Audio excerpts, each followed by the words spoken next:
sumu hata huko ndani huko ambako kuna changamoto. Kwa hiyo niseme karibuni sana Goa.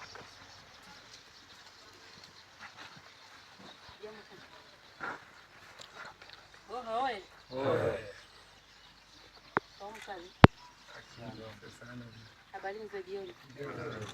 Mimi naitwa mhifadhi mwandamizi Sabutu na ni kaimu mhifadhi wa hifadhi ya mazingira asili ya Magamba. Tulipokea barua yenu mkihitaji simenti 30 na bati 59 kwa ajili ya ujenzi wa matundu ya choo kwa shule ya Migombani. Tulipokea ile barua na kwa kuwa tulikuwa katika utaratibu wa kawaida wa kusupport au kusaidia jamii zinazozunguka hifadhi ya mazingira asili ya Magamba, tukasema si vyema na Goha ikawa ni kijiji kimoja wapo.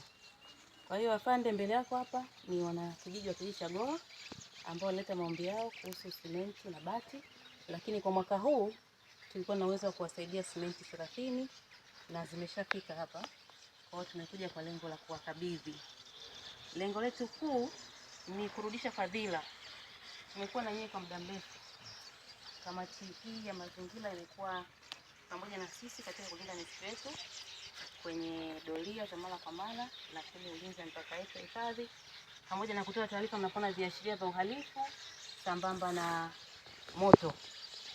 Na kwa muda mwingine mmekuwa mkijihimu kwenda kuzima moto hata kabla sisi kufika. Tunawapongeza na tunashukuru kwa hilo. Kwa hiyo kwa kusema hayo, Wakala wa Huduma za Misitu Tanzania kupitia Profesa Dos Santos Sulayo, Kamishna wa Uhifadhi, tukana tuje tuwape, turudishe fadhila kwa kile kidogo tunachokipata, na sisi kidogo tusaidie jamii, tuchangie hivyo vyoo kwa ajili ya watoto wetu wanafunzi, kwa sababu tunasema tunafanya uhifadhi endelevu wa rasilimali za misitu na nyuki ili kukuza uchumi, lakini jamii pamoja na mazingira yanayozunguka. Kwa hiyo hii ni jamii ambayo iko kwetu, lakini lengo letu ni kwa vizazi vya sasa hivi na vizazi vijavyo. Kwa hiyo tukisema vizazi vijavyo ni hawa watoto wanaokuwa. Kwa hiyo tukasema tufike na watoto wapate sehemu ya kujistiri nzuri. Kwa hiyo leo tutakabidhi mifuko 30 ya simenti, lakini tuwaombe pia muendelee kutunza, kulinda na kuhifadhi rasilimali zetu za misitu na nyuki kwa manufaa yetu na manufaa ya baadaye. Kwa kusema hayo, naomba nimkaribishe afande kwa machache aweze kuzungumza. Pia wilaya yetu imebarikiwa pia ambao ni jirani na Korogwe. Tunayo taasisi ya utafiti wa misitu. Msitu wako watu msitu unanyong'onyea tu hivi. Wako watu sipendi sema unanyong'onyea kwa sababu gani? Wanacheki na kutibu na kuangalia tatizo gani linatokea. Unapanda miti ya mbao.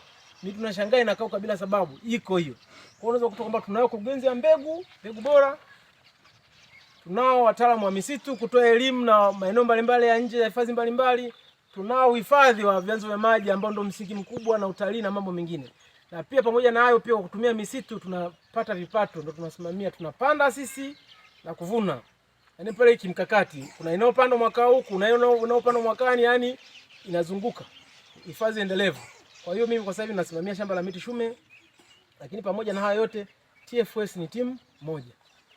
Kwa maana tumekuja kama timu na tunategemeana kuhakikisha kwamba tunafikia malengo yaliyokusudiwa.